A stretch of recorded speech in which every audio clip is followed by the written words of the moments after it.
Hi everybody. So the next section I wanted to look at here was section 5.5 on counting techniques.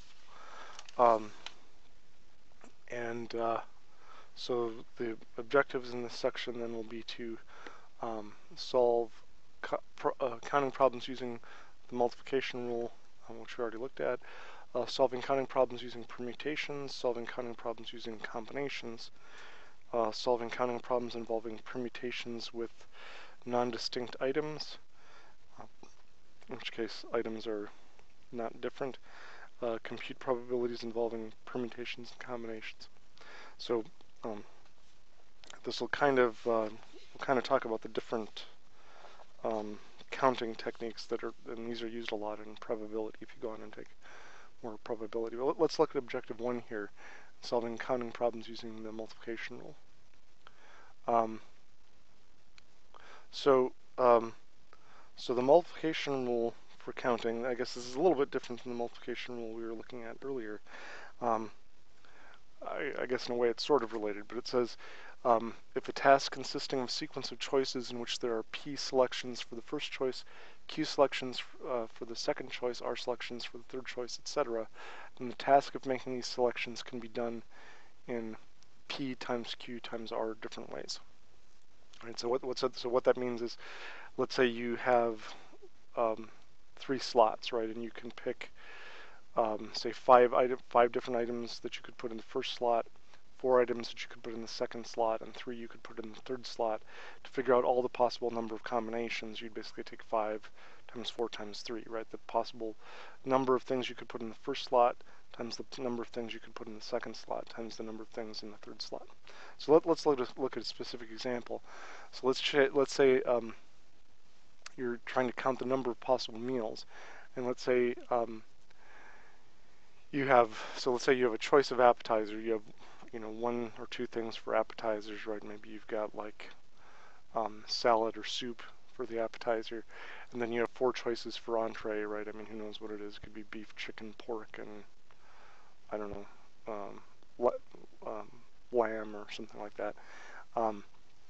And so you have 2 choices for dessert, right? Maybe ice cream or cake. So the question is, how many different meals combinations could you make from those things? Well, so you have 2 choices for the appetizer, right? Either soup or salad. You have 4 choices for the entree, and then you have 2 choices for the dessert. So using the counting rule that we just looked at here, the multiplication rule, basically you would just take 2 times 4 times 2, which would give you 16 different meals. And if you don't believe me, you could actually write out a list with all the different meals there if you wanted to. Now there is a special symbol we're going to use when we're using counting techniques, and that is the factorial symbol. And so the factorial then is just it's a number followed by an exclamation point, and basically what it means is you're just going to be multiplying the number in front of the exclamation point times every number below that. So if you have like 5 factorial, that's just going to be 5 times 4 times 3 times 2 times 1. Or if you had 20 factorial, that would just be 20 times 19 times 18, etc., all the way down to 1. Right? And so the reason why this notation is used is it's a lot easier. Like if you're going to do 100 factorial, it's a lot easier to write 100 with an exclamation point after it than 100 times 99 times 98, right? That would take forever to write out. A couple things also to keep in mind is 0 factorial is equal to 1 by definition, and 1 factorial is equal to 1. I guess you might wonder why they're both equal to 1. I guess you don't really need to worry about that, but just remember by definition they're both equal to 1. So objective 2 then would be to solve counting problems using permutations. And a permutation is an ordered arrangement in which R objects are chosen from n distinct different objects, and repetition is not allowed, right? So the symbol with little n and then the capital P and little r represents the number of permutations of R objects selected from n objects. So if you have, say, 10 possible objects to choose from, let's say 12 flavors of ice cream, and you can only pick 2, right? That would be like 12 permute 2 or something like that. And so the number of permutations of distinct objects taken R at a time, you can write that in terms of factorial. If you have n objects and you're rearranging them in groups of size R, how many groups of size r could you make, that would be n factorial over n minus r factorial. So here's an example. How many permutations of 3 objects can you make picking 2 at a time? So you've got 3 objects, you're picking 2 at a time, right? You could have, these are the 3 objects, you could have a triangle, square, square, triangle, and these objects aren't counted the same because the order doesn't really matter when you're doing, the order matters when you're doing permutations. So circle, triangle, triangle, circle, circle, square, square, circle, right? So you should have 6 different combinations, and if you plug that into the formula, that is what you get, right? So you get 3 factorial over 2 minus 1 factorial. Well, 2 minus 1 is 1, so you get 3 times 2 times 1, all divided by 1, which will give you 6. So these would be the 6 possible combinations you could come up with. Maybe to give you a more advanced example here, we won't list everything.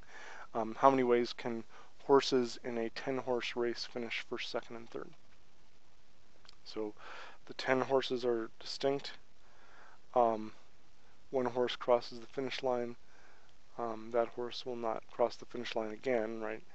And so we have a permutation of 10 objects taken 3 at a time. So remember, with permutations, the order does matter, right? So circle, square is not the same thing as square, circle. So you'd have 10 P3. And again, there are other ways you could think about this too. You could just use the counting rule, right? There are 10 possible choices to take first place. Again, the first place horse can't take second place, so there'd be 9 possible choices for second place.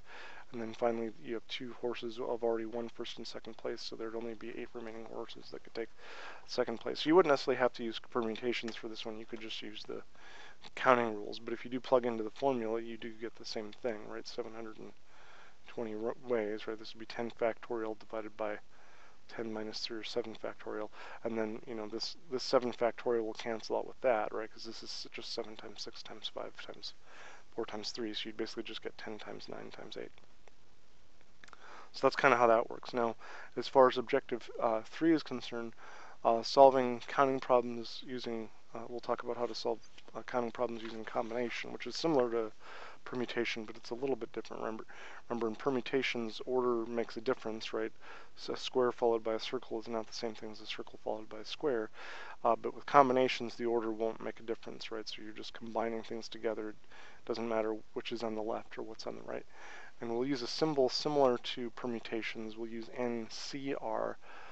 And you can kind of think of this as a way of choosing. Sometimes the C stands for choice, so it's the number of ways you can choose n or r objects out of n by taking them r at a time. And then here's the formula for this, very similar to the formula for permutations, except you'll note that you're multiplying by r factorial here on the outside. So let's look at an example here.